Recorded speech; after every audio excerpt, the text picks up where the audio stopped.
New York, Manhattan, USA. The sunset painted the whole borough crimson, with the light reflecting in the windows of the skyscrapers. The invasion of demons was beginning. A group of oddly dressed people, gripping their weapons tightly, stared in horror at the unfolding catastrophe before them. They were deeply disturbed, and some were even frightened. Suddenly, as if the very fabric of space had cracked, it started to split at the seams, and from the fissure emerged a gigantic monster that gazed upon the people. The mission of the humans was to defend, and the opponent was the demon of the end, Behemoth. Widening its passage, the monster entered the human world with a terrifying roar that engulfed the surroundings, plunging people into primal fear. It was as if the air itself had grown heavy, pressing people down. The monster had arrived, and cries of realization echoed from all directions. Horror and despair were evident in the eyes of the people, extinguishing any hope of victory. The creature appeared extremely menacing, with violet skin, a gigantic body, and 5 eyes on its head that glowed red. Enormous horns framed its head on both sides. Noticing the people, the giant cast a hungry gaze upon them, promising nothing but death. Opening its maw, the beast let out a thunderous roar. The task of the people became to kill it before it destroyed the world. Understanding the weight of responsibility upon their shoulders, the people began to organize themselves, and commands from the most alert among them could be heard everywhere. If they lost this battle, there would be no second chance. People and the monster rushed towards each other. The monster's gigantic proportions were striking, making the humans seem like ants in comparison. The battles for survival had started as early as 2010, initially being competitions between nations.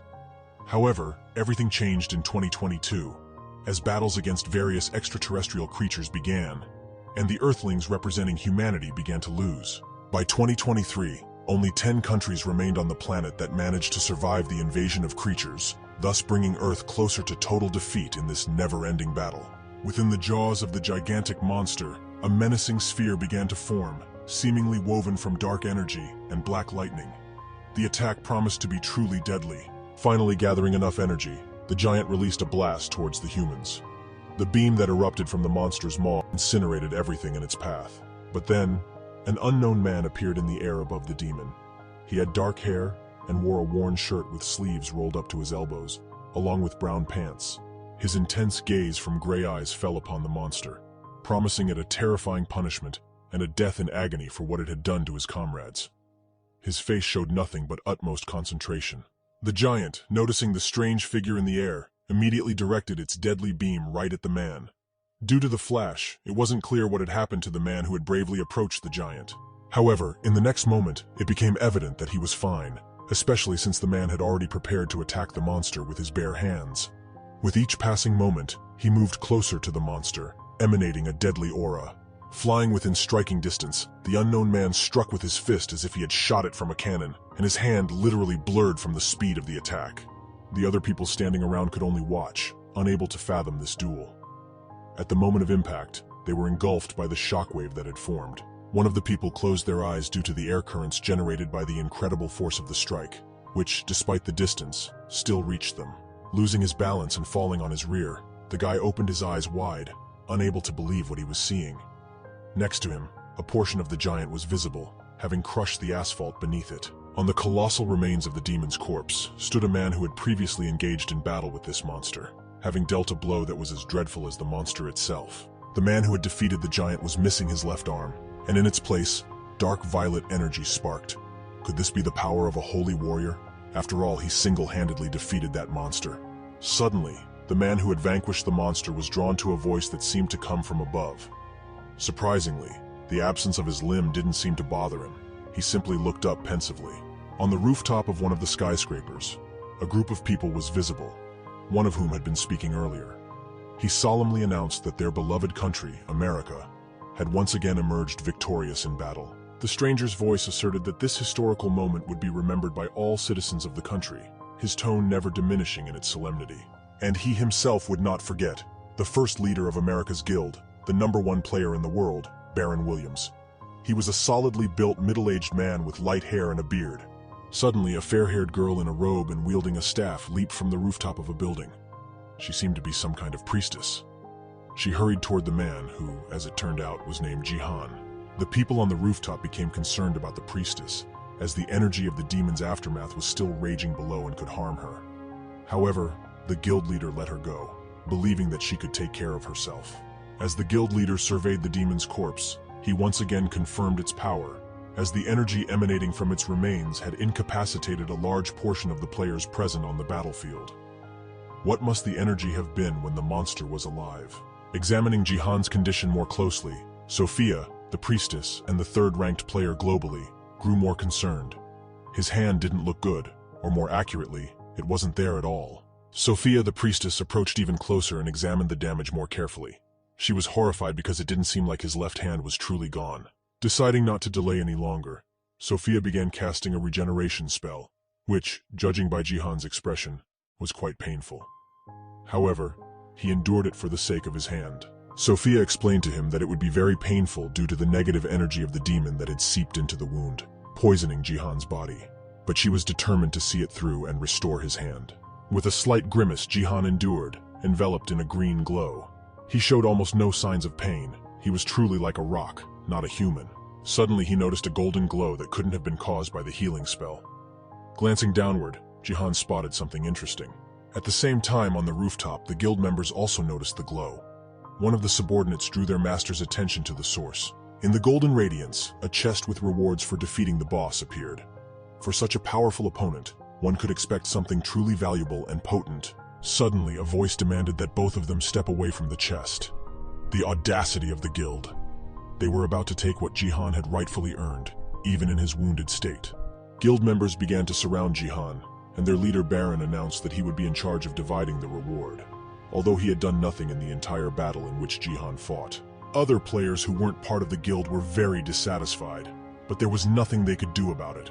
When the world was on the brink of destruction, this guild seemed to be their only option for survival.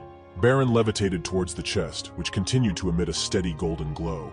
He himself was surrounded by a red aura, apparently aiding him in flight. And then Baron announced that he would be distributing rewards among the members of the First American Guild. He was about to call out the names of those fortunate enough to receive the rewards. Apparently, he had no intention of sharing with the others. Jihan and Priestess Sophia stood pushed aside by the crowd, away from the reward chest. The priestess felt very awkward for Jihan. After all, he had been basically cheated. Baron finished distributing the rewards, and of course Jihan wasn't among the recipients.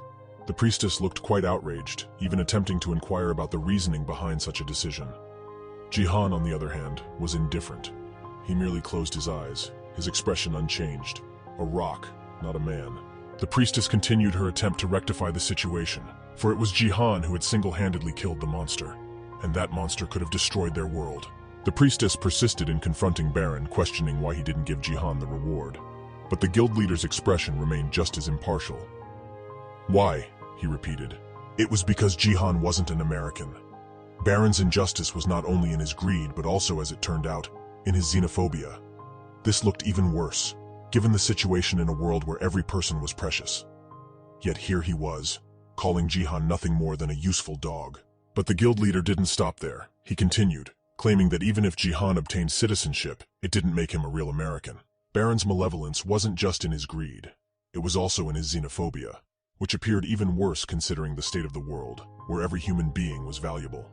And here he was, calling Jihan just a useful dog. The priestess was outraged by such a speech, and she alone wanted to continue arguing with her guild leader. However, Jihan intervened. He didn't care what others thought. He turned around and started to leave. A rock, not a man. He didn't care. He simply decided to leave. In his thoughts, Jihan agreed with Baron. After all, when his homeland fell, he simply fled like a coward, without trying to make things right. Korea had been destroyed by monster invasions, and Jihan, despite gaining the SSS-level skill of the nameless divine martial art, couldn't do anything. With such a powerful ability and climbing to 7th place among global players, he still wasn't recognized as an American then, and experienced all sorts of discrimination, which was foolish given that he stood as a defender of the world. But facts were facts. But the biggest problem that weighed on Jihan was the fact that he was the only survivor, the only one who managed to escape, without saving anyone. Jihan sat on a taxi rooftop, his poisoned hand and his shirt dirty from dust and blood. He immersed himself in gloomy thoughts about his life and the world he lived in. His face appeared serene. It was hard to tell from the outside that such heavy thoughts occupied his mind. Unfortunately, few sympathized with him, perhaps only Sophia, the priestess from the American Guild. Chasing away negative thoughts and deciding to focus on healing, Jihan got to work, especially since the results of the mission were due soon. A bright blue light emanated from Jihan's right hand, healing his injured limb. He was distracted from his task by a message that appeared before his eyes. It stated that the game was over. The defense mission in the Bronze League was completed. The condition for passing was victory over the monsters, and the survival of more than half of the players. The inscriptions continued. The USA emerged victorious, while Russia couldn't withstand this wave of trials. Everyone anxiously read one announcement after another. China also succeeded, despite heavy losses and extensive destruction. Victory didn't come easily for them, but then a bunch of messages poured in. Japan, failure, failure, failure, failure. The threatening red lights in the message repeated a total of 8 times. Only 2 countries managed to stand strong. This was terrible. Many couldn't believe their eyes. Some stared at the system notifications in panic, refusing to believe what they were reading. The final board stated that humanity, listed as number 4212, lost the round. Everyone stared at the information board in horror. It was very bad news for Earth. There were also players who lost in the qualifying rounds. Now they would have to face the Orc race listed as number 4773 in the final elimination battle. The losers would be wiped from existence. Orcs? A wave of whispers swept through the crowd. This was very grim. The impending battle promised to be very challenging, especially since it was decisive, and defeat was not an option. Sophia, grasping the situation, turned to the guild leader. Now, as they were about to face Orcs, they would definitely need Jihan's help. In the last battle against Orcs, Earth won precisely thanks to Jihan. Baron was just skewing the situation, as if he had swallowed a lemon whole. No! Baron firmly declared they would do without Jihan's help. How arrogant for such a desperate situation. Sophia was dumbfounded by such a foolish decision. A new notification appeared, summoning players representing their planets. The battle is about to begin. As soon as the notification disappeared, players were enveloped in a glow that transported them to the battlefield. The American Guild found itself in a special space where the battle was to take place. Baron stood confidently, gazing at the spectacle before him.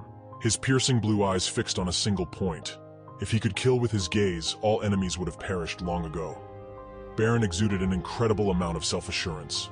Opposite Baron and his guild stood green-skinned brutes, with a swine-like snout and pronounced fangs protruding from their lower jaws. Their small red eyes were fixed on the humans. The other orcs also looked quite imposing, following the lead of their chieftain. They were mostly armed with large double-bladed axes. They had some armor, leaving their torsos exposed. There were only 4 humans, not counting the Chinese female Rancor, which wasn't the most imposing force on Earth's side. Still, having Jihan with them would have increased their chances. But Baron, in his pride, denied this fact, pushing such thoughts away. He believed they could manage without him. Or perhaps he was trying to convince himself. In any case, a difficult battle awaited them. Suddenly Baron tensed, causing a red aura to spread in all directions from him, and his eyes glowed with fury. They literally emitted light. Baron was confident he could handle it on his own. Concentrating energy before him and soaring above the ground, Baron prepared for the decisive battle. Clumps of red energy radiated from all around him, intensifying the situation. And then he charged towards the orcs. Closing the distance with a powerful lunge, he was ready to deliver a devastating blow. He gathered the energy for a single powerful attack. Baron shouted from the tension and to bolster his confidence. His eyes still burned with intensity, and his face contorted in a battle snarl. He rapidly closed in on the orcs who were still waiting for him in place. But then, unexpectedly, one of the orcs swiftly executed a lightning-fast axe strike. With one broad, sweeping blow, he beheaded Baron so quickly that he didn't even have time to realize how he died and what had happened. The remaining players on the arena representing humanity were in shock, to put it mildly, dumbfounded. Priestess Sophia, in particular, looked stunned, dropping her jaw at the turn of events. The people watching on Earth were also horrified and shocked. Startled cries swept through the crowd, creating a panic and distress. Many simply couldn't believe their eyes. The loss of the strongest player marked the beginning of humanity's defeat. Jihan stood still, gazing at the holographic window screen. It was hard to tell from his mute expression what he was thinking. He just stood there and observed. His gray eyes seemingly didn't express anything at all, as if he wasn't affected or moved by the impending defeat of one of them. After all, now the chances of victory were minimal. Baron's severed head fell to the ground before everyone's eyes. As soon as it stopped rolling, A system notification indicated the player's death. It served as a point of hope for some, hoping that it all seemed to them. The strongest player of humanity had truly perished. In the crowd of observers, cries of horror echoed. Now everyone understood the fate that awaited them. Hope was fading with every passing second. Tears began to well up in many. Meanwhile, the battle continued. Another orc lunge and another player was gone. It was as if another nail in the coffin for humanity's victory. Already 2 were gone. The orcs seriously set about the remaining players, eager to finish them off as quickly as possible. It was simply a massacre. The players representing humanity had no chance. They could do nothing against the orcs. Now only one priestess remained, Sophia. An orc, apparently the leader, approached and aimed his axe at her. The poor priestess wasn't a warrior. She was a support role, healing her allies. She had no choice but to watch death approach. Finally, the orc swung, intending to end the life of the last player representing humanity in one strike. In this cruel game, no one is going to spare anyone. Kill or be killed. That's the motto of these ruthless games. Unexpectedly, the orc thanked the humans for their weakness, for providing them victory in this way. What a polite orc. Having finished talking, the orc lowered his heavy axe, ending poor Sophia's life. The game is over. Humanity lost and is eliminated from the Bronze League. Earth was excluded from the Bronze League. At first, nothing happened. People began to look around, when suddenly the scoreboards continued to appear. There is no league lower than Bronze. Therefore, useless humanity will be completely excluded from the Cosmic League. Under the feet of one of the girls, a black vortex suddenly formed, from which violet lightning bolts rained down. With an incomprehensible sound, it began to slowly expand, accelerating with each passing second. At some point, the vortex grew several times in size, engulfing dozens of feet at once. So now several people were directly above it, and in just a second, the growing vortex began to engulf people, sucking them in like quicksand. Jihan was also touched by this black anomaly radiating with a violet hue. The vortex began to engulf him as well. In an instant, he was pulled into the depths of the unknown black vortex. Black-violet lightning bolts began striking his body, as if each strike by this lightning was erasing a part of him. It didn't take much time for the anomaly to grow to 3/4 the size of Earth, continuing to consume everything within its reach. People began to literally dissolve with each strike of the black lightning, losing a part of themselves. People were in sheer terror. They had no idea what was happening to them. They all cried out. Some called for their parents. Some just couldn't suppress their screams. When, it seemed, all people had dissolved in the darkness, one remained. This person opened their eyes but couldn't see anything. The surrounding space was consumed by darkness. Of course, this person was Jihan. His nameless divine technique seemed to resist the disintegration of Jihan's body. He himself didn't fully understand what was happening to him right now. While Jihan floated in nothingness, mysterious entities were discussing how to deal with him. They were deciding whether to give him another chance. "Agreed," said one of the entities. Someone dissented, but the number in favor exceeded in the end. And so, Jihan would be sent back to the moment of his first entry into the competition zone of the league. Jihan woke up in cold sweat, and in the background, the voice of a TV host could be heard. He was confused, as he was dying, and now he was lying on his couch again. Could it all have been a dream? With his headache subdued, Jihan sat up on the couch, trying to gather his thoughts. But on the table nearby, there were various bottles with alcoholic content. It was evident that his awakening hadn't been easy. Jihan couldn't figure out what had happened. More precisely, he remembered reading something about being transported back to the moment of his first entry into the competition zone of the league. But could that really be true? Looking around, he managed to recognize the surroundings. It was... He couldn't believe his eyes, though he understood logically. He needed to make sure. He got up and headed toward the curtained window. As he walked toward the window, he looked around, recognizing the surroundings that surrounded him. But he still couldn't believe it was true. Pulling back the curtains, Jihan stared out the window. What he saw there struck him to his core. The thing was, he didn't see anything unusual there. Absolutely nothing strange. It was still the whole South Korea from 2020. A time when catastrophe hadn't fully descended upon this world. A time when people could freely and safely walk the streets. Children played outside, pretending to duel with sticks like swords. They laughed and rejoiced, spending their time carefree. People went about their business, their faces devoid of universal sorrow and doom. Groups of young people strolled on this sunny day, engaged in casual conversation, discussing a game one of them planned to play today. Wide-eyed, trying to capture every moment, Jihan finally had to admit to himself that he had returned back in time. to a Korea that hadn't been devastated, where his acquaintances hadn't died yet. Immediately, he frantically tried to open the status window, which he successfully did. A blue panel unfolded before his eyes, displaying information. The status window was concise. For now, it only showed 2 points. Name, Sun Jihan, and level 2. Second level. That was the level he had when he entered the league. A smile crept onto his lips. The situation wasn't exactly hilarious, but if used properly, it could help avoid a huge amount of problems, saving many lives. It was now just a matter of using information from his past. Or was it the future? It didn't matter. The important thing was that he knew what would happen and what to do about it.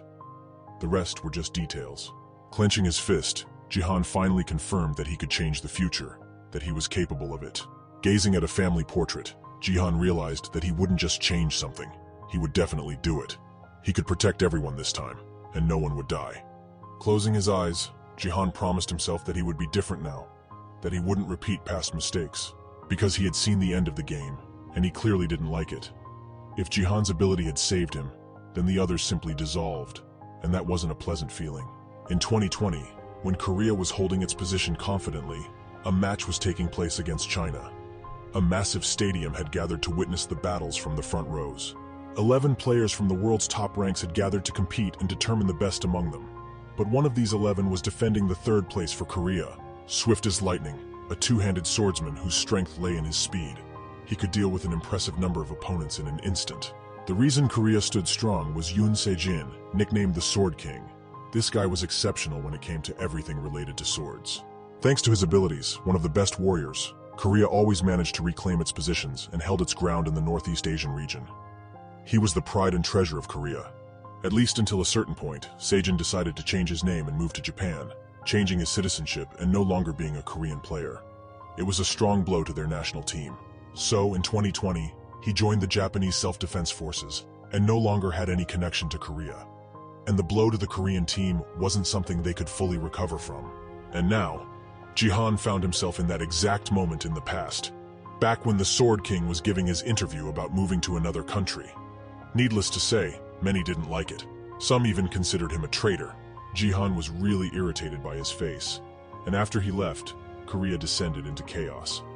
His reasons for leaving Korea weren't entirely clear, and for some, they didn't matter at all.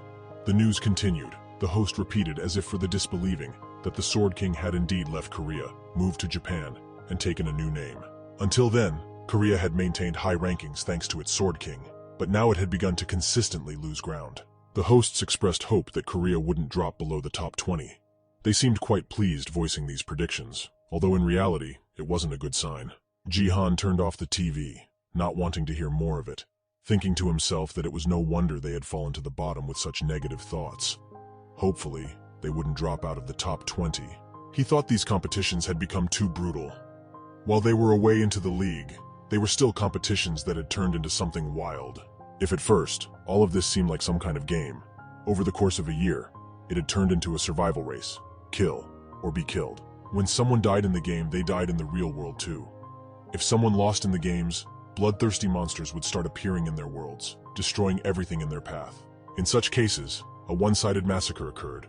The rational beings were drowned in blood, and the number of creatures sent to annihilate them increased. After Se-jin left, just as some analysts predicted, Korea sank to the bottom of the ranks and was eventually destroyed. Those who survived all said that if the Sword King had stayed in Korea, its fate would have been different, probably not as bleak.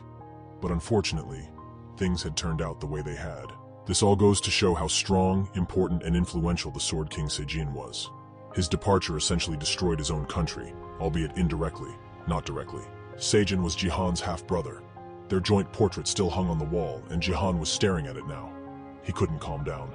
Suddenly, Jihan struck the portrait with force, which had been hanging in a frame under glass. The glass cracked but didn't shatter into tiny pieces. The strike had landed right where his brother's face was. Jihan had always been curious why his sister loved that bastard so much. He who abandoned them in the country to be torn apart by monsters, left for an unknown reason. His gaze became sad and vacant. He lowered his eyes to the floor and couldn't gather his thoughts. The portrait was shattered, but resentment and anger don't fade quickly. However, he didn't despair. He needed to continue his path, otherwise nothing would work out. It's time to get back on track and continue the journey. But first, he needed to check what possibilities were available and what should be used to progress. Thoughts were jumbled in his head, but Jihan was glad he returned at the right time. Following the right path, he could change the course of history, and everything would be different. But things weren't as smooth and fantastic as they seemed at first. When he brought up the information window about his abilities, he was horrified. His level was only second, and his skills weren't as strong as they could be. But he wasn't particularly surprised by this, because he had spent his time drinking instead of diligently leveling up and improving his abilities. Strangely, alcohol didn't really help with skill development. He had indeed wasted his time back then, not realizing that his priorities should have been different. He had a chance to change everything. Second chances aren't always given, and he needed to take advantage of it. But at the same time, only a small percentage of players were given special privileges for leveling up at that time, and special gifts that allowed for even faster development. And Jihan just watched the show with a beer in his hand, envisioning himself walking on the podium with his F rank and everyone praising him, and his level would grow effortlessly. But alas, that's not how it works. But he didn't know back then that he needed to train and improve himself, not just sit and watch the show, visualizing his growth and development. Skills don't improve from sitting on the couch, unfortunately. Yes, his stats weren't particularly pleasing, but blaming himself now for not valuing his improvement back then wasn't a good idea, and he needed to change something now. His gaze fell on the table where alcohol bottles and something else stood. It was a magical elixir, the same one he had spent all his money on in the past to increase his experience while sitting on the couch. Only vagueness and disappointment in himself filled his thoughts. He thought how foolish he had been, thinking he could easily level up and end up only at the second level. Continuing to gaze at the stat screen, he noticed something interesting. The leveling store, the same one where he used to buy elixirs. But to buy any attribute, he needed minimal money, which surprisingly, he didn't have now. He needed to think about what other possibilities there were. Perhaps he could exchange bonus points for money. It seemed that at that time, there was such an option until it was removed because many started hacking their balances and exchanging bonus points. Suddenly, he received a notification. How could he have missed this immediately and not seen it? He should have looked here right away. It was a gift that randomly raised your level or gave a special attribute that could allow for quick leveling up or selling the attribute on the market. He looked at this notification and didn't understand if it was a general notification for everyone or if it was personally for him. Trying his luck, he clicked on the notification about receiving a bonus. Waiting, hoping that this was an opportunity to level up and not think about another plan, he awaited the notification to load. But the notification came out that his profile hadn't been updated, and that to use the level up, an update was required first. He couldn't remember when he last received updates. But there's no choice. He needs to update, so without much thought, he pressed the update screen. Why is it taking so long? It's going to take an eternity. Terrible loading speed. It's just awful. But he couldn't speed it up. But then he receives a notification that the update is not possible as it's only available after reaching the third level. Once again, complete disappointment. Understanding that he now has only two options, either to sell everything he can and accumulate the required number of points for at least updating, or to enter the game and level up there. He decided to check if he has access to a higher arena where more experience is gained for kills. Yes, another disappointment. His path wasn't as easy as he initially thought. He believed he could do it more easily. Clutching his head, he couldn't even imagine what could be worse: low rank, lack of money to buy anything, and even no access pass to the arena. Just a combo of everything. But that doesn't negate the fact that he can just return to the game and quickly level up. After all, he remembers all the skills, and certainly, players of a lower level won't be able to stand up to him. So he heads to the gaming room, placing his finger to access the door, and it begins to open. Casting a glance around the room, he had already forgotten what it looked like. So many memories in this room. He remembers how he used to play here as a child while his parents earned money in battles. How fortunate that there's family access to the room. Sitting in the gaming chair, he began to enter the access code. Hopefully, the system remembers me and won't kick me out as soon as I connect. Yes, success. He managed to connect right away without any major issues. A notification appeared about loading the interface. Oh, memories. His first combat weapon. How much he had gone through with it. And now it's with him again. He had forgotten what it was like, his first experience. But the weapon isn't in the best condition. It needs restoration or at least repairing. Otherwise, he won't last long in battles, and he'll be killed quickly. So, first of all, he clicks on weapon restoration to have some advantage in battle and not be killed as soon as he appears on the arena. The weapon is fully restored. It's fully charged with energy, and the mana crystals are at maximum. Great, at least something is pleasing, and not everything is as dire as it seemed in the first few minutes of viewing his profile stats. He remembers how the great teacher rewarded him with this artifact and said that his path would be long and unforgettable. that the first weapon will always be better than the others. Taking his magical brush in his hand, he felt that huge surge of energy again. It's time to create, but not as an artist, more. A notification appeared that he could undergo training before entering the main game. For him, this notification was amusing. He skipped it, and an interface window with the choice of main skills appeared immediately before the start. He has only 10 seconds to choose. Of course, he first chooses mana because he'll have to use magic a lot. He began to spend all his skill points on mana, knowing that he wouldn't need other powers in the early levels. With the speed of light, he began to mercilessly tap the skill upgrade slot. Magical energy surged onto him like a huge stream. Like a great artist, he moved across the screen, leveling up himself before the start of the game, and he finished. Start. The entire room began to fill with loud sounds and magical streams flew. Here it all begins. The first mission. The task is the most primitive. Just survive and don't let yourself be killed first. The arena is already becoming visible during loading. Many fighters had powerful weapons as he saw, and there were also many corpses. He was shocked by the number of players online, and he was immediately thrown into hell as they stood there waiting for a new player to appear. He appeared on the arena, and what the hell, it's the Colosseum. There's nowhere to hide or take cover to avoid an unexpected attack. He immediately brought up the notifications window to check where he was thrown. It didn't seem like the starting levels he remembered. He saw that the system for level appearances had actually been slightly altered. Due to the fact that he only upgraded mana, there was a glitch in the system that threw him here. He simply cast his gaze downward and exhaled. Why be surprised? Things couldn't go smoothly and easily even here, but this might even be better. This way, he could level up much faster and accumulate the necessary levels. He continued to examine the player system on this level and who the top players were, to understand how he should proceed and what artifacts or weapons other characters had. Oh God, this world is simply filled with pain and suffering. What was I expecting? That everything would be so simple and easy? His thoughts visited him at this moment. But he made a decision, and there's definitely no turning back now. He sat in the chair, and now he needed to move and level up. Otherwise, he couldn't change the course of history. He firmly decided that his path starts here. He won't try to move to lower levels. Continuing to examine the status window, he didn't pay attention to what was happening around him. Let the whole world wait until he explores everything. But something distracted him from viewing the information. Some strange noise behind him. What could it be? His intuition didn't fail him. It's what he thought. It's a surge of energy that is about to hit him and simply knock his head off his shoulders. His first opponent, who decided to attack from behind. He delivers a lightning-fast strike to his neck.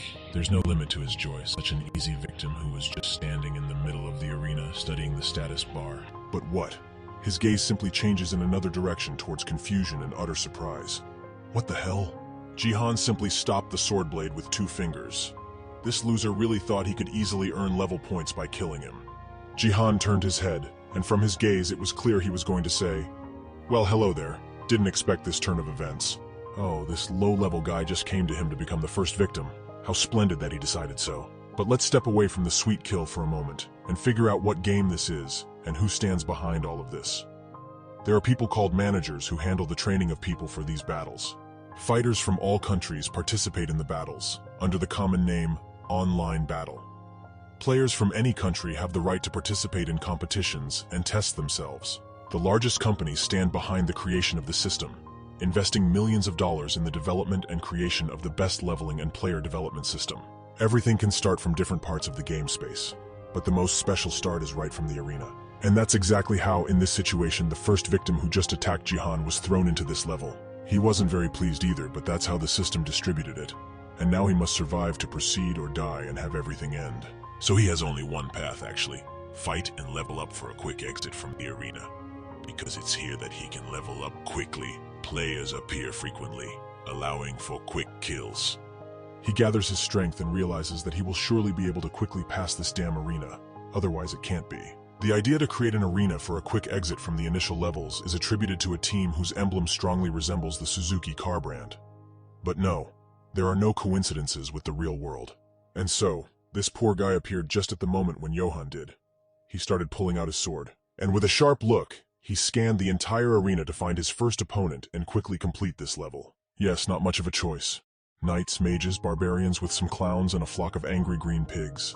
Therefore, he decides that he'd better look for his victim elsewhere, as he clearly won't last long here.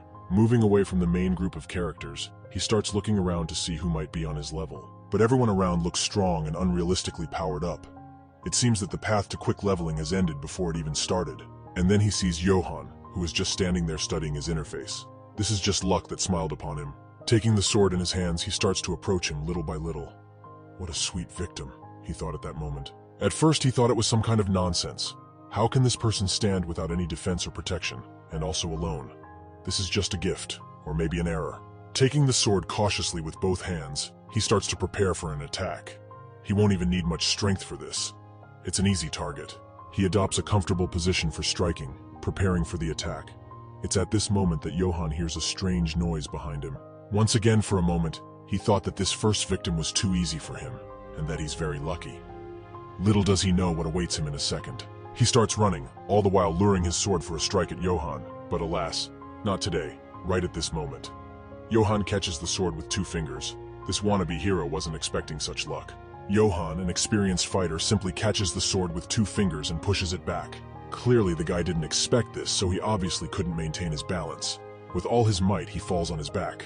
Johann simply mocks him and says that he clearly expected that even a lot of strength wouldn't be needed to kill him, and that an attack from behind is just the best gift. The guy screams in fury that this can't be happening. He has a rank A and can hardly hold this sword in his hands. He put a lot of effort into leveling up his strength to use it, and here, with just a flick of 2 fingers, he knocked him down. How did this miracle happen? Johann turns around and says it's strange. He didn't even feel the weight of it. This angers the guy even more. How dare he speak with sarcasm? Another question arises for him. How did he notice him? After all, he was approaching cautiously from behind, not making loud noises. He's clearly not playing fair. But if he has to fight with all his might, he's ready. Activating the Berserker mode, he takes his sword with both hands and is ready to deliver a crushing blow. Johann just looked at this hothead and wondered why first-level players are so overconfident. He really didn't understand that he's stronger than him and he won't be able to handle me. The guy rushes forward and delivers a strike right to Johann's neck. But for him, it was highly predictable. Therefore, he easily dodges the attack, simply bending down and taking a couple of steps back.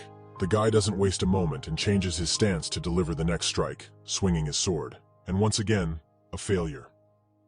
This game of evading continues for a few more minutes.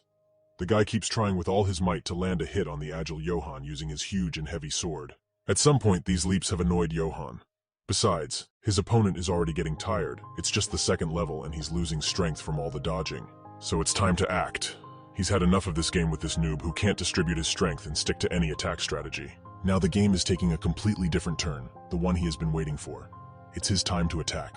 Dodging a few more strikes to assess how well he understands his opponent and to find the best moment to attack. He stops for a moment and thinks how unusual it is that he can predict every move of his opponent. On higher levels, this is very rare and requires careful consideration. And the loser is still trying with all his might to land at least one hit on Johann. While Johann was thinking about how cool he is for predicting attacks, he seemed to forget about his opponent. But he suddenly remembers just in time, as a sword flies towards him. With a sharp turn, he blocks the attack, knocking the opponent's weapon out of his hands. The guy is shocked. He lost his weapon so easily, but he was holding it so tightly. How could this even happen? He looks at all of this and realizes that now he's an easy target. After all, Johann now has the sword, and he was able to easily knock it out of his hands. Johann quickly leaps over his opponent, swinging his sword. An unexpected turn of events for the opponent. His eyes are burning with madness. It's no longer child's play, and he's fully embracing his power as he charges towards his target. Sword aimed. A second later, the blade of the sword pierces the victim. A cry of pain fills the arena, a cry of pain and suffering. All he managed to say was impossible, but it's too late. The sword has taken his head. His body falls to the ground, emitting particles of the level, those very particles that will help with leveling up. Even in defeat, he tells Johann that next time they meet, he will surely win, and Johann won't be as agile. But what's the point if you're already dead the next time you meet? Johann also thought the same thing. This guy really thinks there will be a next time. He's already been killed. What does he expect? To resurrect? Or does he have a Minecraft-style immortality totem hidden somewhere? Johann looks at the sword and sees that it also has level-up particles on it. The opponent's body is glowing even brighter now. To his surprise, he doesn't understand what these particles are. He's forgotten how the leveling up system works on the first levels and how to properly use these particles. Should he absorb them or what? It seems like very little, he thinks. He needs to make more kills to level up. He needs to find the next victims to destroy, but it seems he won't have to wait for long. He sees that a crowd of other players has been watching their battle. he sees that there are many of them. It's just a swarm of pig-like creatures, furious and ready to pounce on him right after their battle. Yes, low-level battles involve not only regular players but also creatures. This is done to balance the combat, as this way every player can level up by either killing creatures or fighting other players. Everyone started scattering because no one was prepared to fight against such a horde of creatures. They were all scared. After all, no one can handle a horde alone. They wouldn't have enough strength for that. Johann decided to see how many points he would get for killing each creature, and whether it's worth getting involved in the fight with them, or just following everyone else and running away. The point rewards are quite good. You get 500 level-up points for each kill, especially if you're the first among the players to kill the freshly spawned creatures. Seems like there are quite a few of them, which would allow him to easily level up a couple of times without much effort. It's better than chasing players and trying to kill them while they hide in their holes. Thinking that monsters are monsters, there's no other way. Besides, these orcs won't pose much of a problem, and he'll easily deal with each of them. He prepared for the attack. He took a deep breath, his gaze calm. He didn't see anything difficult in annihilating this horde. And then he started charging at them with all his might. One of the orcs didn't understand what was happening, and just pointed at Johann, telling the others to look at this miracle he's doing. They yelled at him that he's crazy, making a mistake, and rushing to his death. They said they would all kill him, and he should run while he can. But he can't be stopped anymore. He's caught up in the thrill and is accelerating, charging towards the horde. The orcs are getting ready to attack, raising their axes. Oh, how long he hasn't felt this atmosphere of thrill and adrenaline coursing through his veins. This is the vibrant life in the game, not the post-apocalypse that's happening in his time. The first axes started flying towards him, causing him to slightly slow his attack pace. He needs to be careful not to be hit by one of these axes accidentally, or it would be very unfortunate. He began to dodge each flying axe with the skill of a master of martial arts, not expecting that these creatures would be clever enough to throw axes at him. But after a couple of seconds of axes flying, he catches them in his hands like a master of Chinese martial arts. With the weapons now in his hands, he charges at the horde and yells that it seems they dropped something, and he's happy to return it to them. Flying over the pigs, he jumps into their midst. They clearly didn't expect such audacity, someone who would charge into his own death. The orc horde is in shock. Usually things go differently. Humans run in panic and try to hide, while they walk around and cut down anyone in their path. But now it's different, and Johann has already leaped over this horde of creatures and landed right behind them. The script seems to have taken a different turn, an unpleasant one for this horde. Without sparing any strength, he starts swinging his axe in all directions, ruthlessly smashing their pig-like faces, sending snot flying everywhere. Heads of these creatures start flying in all directions, one after another. Johann gets into the groove. These are some good axes they have. A couple of more pigs start running at him from behind. It seems they want to feel the power of their axes not in their own hands. But one of the pigs just stares in disbelief, not understanding how this is possible. An ordinary person charging at a horde and tearing through them in heaps. What is this? Orcs start surrounding him from all sides. They are angry and ready to tear Johann apart. It shouldn't be this way. Some start deciding to destroy them all. Johann didn't care how many orcs were coming at him or from where. He simply destroyed them one by one. To him, they were just dumb mobs that didn't particularly excel in intelligence. The axes couldn't withstand such powerful strikes, just like the pig heads. They were obviously meant for lighter attacks than these. One after another, the orcs took hits to their heads, and Johann was hacking them down with expertise that a level 2 player probably wouldn't possess. Spinning like a top, he tried to keep track of each attacker to avoid getting hit himself. Surprisingly, he managed to do this quite well. Suddenly, from behind, he heard a shout, "It's just a human, kill him, just kill him." He turned, and at that moment, a spear was flying towards him. He caught it with his hand and snapped it in half. The attacker clearly didn't expect this from a mere human. Around him lay a heap of dead creatures, and he nonchalantly tossed the broken spear aside. The pig-faced orc stared in complete shock, unable to comprehend what just happened. The orc, now even more enraged, decides that he could probably kill this human with just a stick. It wouldn't be too difficult. Johann tells him that it's very naive of him, that he hasn't realized yet that the prospect of his horde's victory has plummeted to an all-time low. But his small brain still hopes for victory. Johann strikes with his axe, but the orc somehow manages to block it. It seems his brain isn't that small if he could block Johann's attack. His axe shatters from the powerful impact, flying several meters to the side. Johann remarks that these creatures need to choose better weapons next time. Not such rubbish. The orc retorts that it's just because it doesn't suit his hands, despite the fact that Johann had just slaughtered a horde of creatures in a couple of minutes. The pig-faced orc starts laughing loudly and yells to everyone that the human's weapon broke. Another orc responds, warning him not to be too pleased, as his weapon is broken too. The cries to kill this human resurface, and the horde of creatures confidently rushes towards Johann. Now, he's weaponless and an easy target for them. But Johann lifts his bare foot off the ground, concentrating all his strength into it, and then stomps, creating a resounding boom. His foot makes contact with the ground with tremendous force, causing a destructive shockwave that triggers an earthquake throughout the arena. The strike's power scatters a bunch of creatures in all directions from the shockwave. No one but Johann can withstand such a force of destruction. He lifts his foot to regroup for a jump, and at that moment he tries to pick up any weapon from the ground. He grabs a sword in his hand. It's definitely an improvement compared to the axe with a wooden handle that was so easily broken. He jumps with all his might, soaring into the skies. His power and skills are clearly beyond second level. Many who witness this might think he's either cheating or a high-level donor. Moving at the speed of light, he glides through the remaining creatures, swiftly decapitating each one. They don't even have time to blink before he vanishes among them. His combat skills are at the highest level. In his time, he had to fight against foes even stronger than these, but they are no match for his expertise. Slicing through the midst of the pigs, they start emitting experience points. Meanwhile, the second horde simply waits for a fate similar to their friends. With his other hand, he grabs a spear and starts twirling it in his hand to align the tip in the right direction. He winds up and takes careful aim, then throws the spear with all his might toward the remaining creatures. The spear hits its mark with full force, knocking one of the orcs back, while another watches as his comrade is sent into eternal sleep. How could such power come from a human?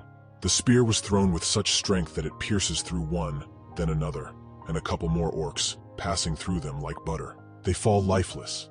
Those that remain alive look on in disbelief, unable to fathom how this could have happened.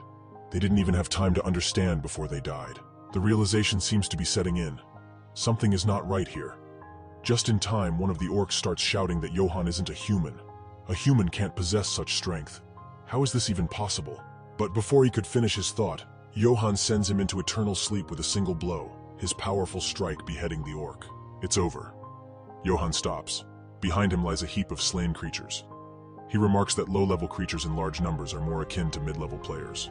Opening the notifications window, he checks how many points he received and what would be best to upgrade.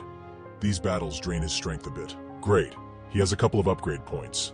But where's the best place to spend them? More mana or perhaps stamina would be better to enhance for situations like these. In the upgrade system, there are several directions to choose from. One of them is stamina, although people typically don't focus on this attribute through skills. They consider it a wasteful use of upgrade points since there are other more important attributes to enhance, like mana or intellect, to build stronger strategies. However, Johann chooses to upgrade stamina. In the future, this will allow him to wear more reliable armor or not tire out as quickly during prolonged battles. He's surprised that, despite the large number of creatures he killed, he received only a small number of upgrade points, which only allowed him to reach the 5th level. He thinks it's strange because at the beginning, it was said that each kill would grant him 500 points. He had expected that this would at least carry him to level 10. On the other hand, to upgrade stamina to level 5, he would have to diligently train with heavy weights and participate in at least 10 more similar battles. Then he realizes it's quite a good result. He won't have to run with chains or beat up a horde of angry pigs. His thoughts are interrupted as a long-haired girl fires an arrow from her magical bow. She approached silently from behind as expected. Johann starts feeling danger. He hears the arrow flying toward him. Time slows for a moment, so much that sparks seem to be flowing into his eyes. In a split second, he turns his head, and the arrow passes just millimeters away from his face. It would have been a bullseye with a slightly better aim. An arrow? Johann wonders at that moment.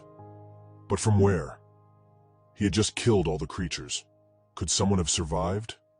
But they were armed with axes and spears, not magical arrows. The girl tells him that he's very nimble and has good instincts to sense danger so quickly and dodge the arrow. But enough talking, they came to kill him. The girl and the knight are deciding who will strike first and claim their easy prey. Didn't the arrow count as the first attack? Oh well. Johann turns toward them and says that it's no surprise that they're a mage and a tank team. A great combination for both close and ranged combat. Indeed, in this upgrade system, there are 2 ways things can go. One is to try to level up on your own, and the other is to join a guild and become a partner with someone for leveling up, like these two. Their patch indicated that they were part of the top 10 guilds in Korea, which spoke of their strong and well-leveled skills, as well as the artifacts and weapons they used in battles. Well, these opponents are already better than the ones before, Johann thought, running his fingers along the sharp blade of his sword. But they are just as much opponents as the rest, so it won't be difficult to defeat them. After all, their guild has a high turnover rate. Almost every third person who joins dies there. However, if they start attacking together and apply a good tactic, Johann won't be able to withstand the ranged attacks from the mage while simultaneously fighting the knight tank. Hence, the first step is to attack one of them while they are still deciding who will attack first and who will lead whom to dinner. Johann decides to check how many kills he has on his account. It's the perfect time to do so. When else should he check if not now? He sees that he currently has only 4 kills. Not that many, but not bad either. Of course, creatures don't count as kills, only other players do. These are excellent results for his level. At level 2, one typically has 1 kill, if lucky. But here he has a whole 4, which is quite impressive. In the meantime, the girl got tired of waiting to see who will attack first. She decides to draw her bowstring, finish this, and move on to the next level, not wasting any more time. However, a lightning-fast strike passes before her, and she doesn't understand why the arrowhead just fell off her arrow. Is this a defective arrow or what? No, Johann just delivered the first blow. Moving at the speed of light, he appeared beside the archer and, with a single strike, she was defeated, effortlessly slicing her like a sheet of paper. At first, the knight didn't understand what had happened. It was all so fast. By the time he realized it, Johann was already standing behind him. How on earth was this possible? He started shouting that it's nonsense. How can a newbie kill a high-level player, and not just any player, but a mage? What the hell? Johann didn't pay attention to the rambling. He had already gone on the offensive against the knight. He lunged at him and swung his sword with all his might, trying to circle around and strike from behind. He lands a blow on the knight's body, and the knight starts screaming in terrible pain, ringing in his ears and feeling as if a hammer had fallen on his leg. But what's this? He didn't die from such a powerful blow. Johann looks at his opponent in surprise. What did he do wrong? Did he miss? The knight turns around and says that Johann is just a loser. Did he really think he could pierce a level 1 armor of B rank with a single strike? What a fool. You'll never be able to do that no matter how hard you try, were the knight's words at that moment. But this didn't stop Johann. He started striking repeatedly in the same spot, as if trying to chop down a tree with an axe, attacking the knight's armor. The hole in the armor grew larger and larger with each hit. Huge cracks began to form, shattering any preconceived notions of the highly praised armor. Johann knew that if he kept striking the same spot, even with a level 1 weapon, he could eventually break higher-ranked armor. Johann continued his attacks and remarked that the guy had chosen a strange combination, a female archer and B-ranked armor. Why would you combine such things if you're not considering an attack from behind? He added that relying on protection from behind while facing an archer isn't a reliable strategy, as he could see from their mistakes. At that moment, 2 girls watched the battle on their screens. They were amazed by Johann's skill and abilities. They had never seen anything like it before. One of the girls said it's a big surprise and an unexpected turn of events. Some guy is just wiping out all the players at such a low level, but with a very well thought out battle strategy. The second girl added that it's quite astonishing and interesting. They need to find out which guild this player is from and why, within such a short time on the arena, he hasn't received a single point of damage yet. Who is he? The girl named Lim said they need to figure out who this player is and why he hasn't received any damage in such a short time on the arena. She also wondered if it's some high-ranked player using another account. She'd be furious if that's the case because everyone is prohibited from doing that. No one is allowed to use a character that's not theirs in the game. The second girl chimed in, telling Lim to calm down. She said it's just a guy who got really lucky and is encountering dumb players and mobs. There's nothing special happening right now. Taking a deep breath, Lim agreed and said the second girl was right. She shouldn't be worked up over something like this. Over the years, everyone has followed the rules, and this is just a coincidence. The second girl added that it's just an arena, and various things can happen there, so everything's okay. Lowering her gaze, Lim fully agreed with the second girl's words. There's no need to worry about such a trivial matter. It's just a coincidence, nothing more. However, there were still some doubts lingering within her. Is this really the case? Or maybe she should go and investigate who this player is and what he represents. On the screen at that moment, Johann was delivering millions of blows to the knight, who couldn't do anything to defend himself. Johann was expertly dodging all attempts made against him, as if he knew all the steps beforehand and how everyone would behave in an attack. A very well thought out strategy for a newbie. He was using his abilities to their fullest potential and knew which skills to prioritize, despite not even undergoing training and directly joining the battle on the arena. A place where newcomers usually don't last more than 10 minutes. And here was some lucky guy who skillfully wielded the art of combat, handling weapons with various attributes even better. Although he hadn't even gone through training and just jumped straight into battle, landing on the arena where newcomers usually didn't survive past 10 minutes. Here was a lucky guy who was incredibly skilled in combat, and excelled in using weapons with different characteristics. The guild leader was watching this battle, and he was absolutely furious. How could this player defeat these two without armor, artifacts, and even without any special weapons? Who is he? He could hardly even call this guy a player. Some second-level greenhorn. The guild leader's rage was consuming him, while Johann finished dealing with the knight. Turning around, Johann simply stated that he's waiting for the next level. He was done here. He knew that the guild leaders were watching.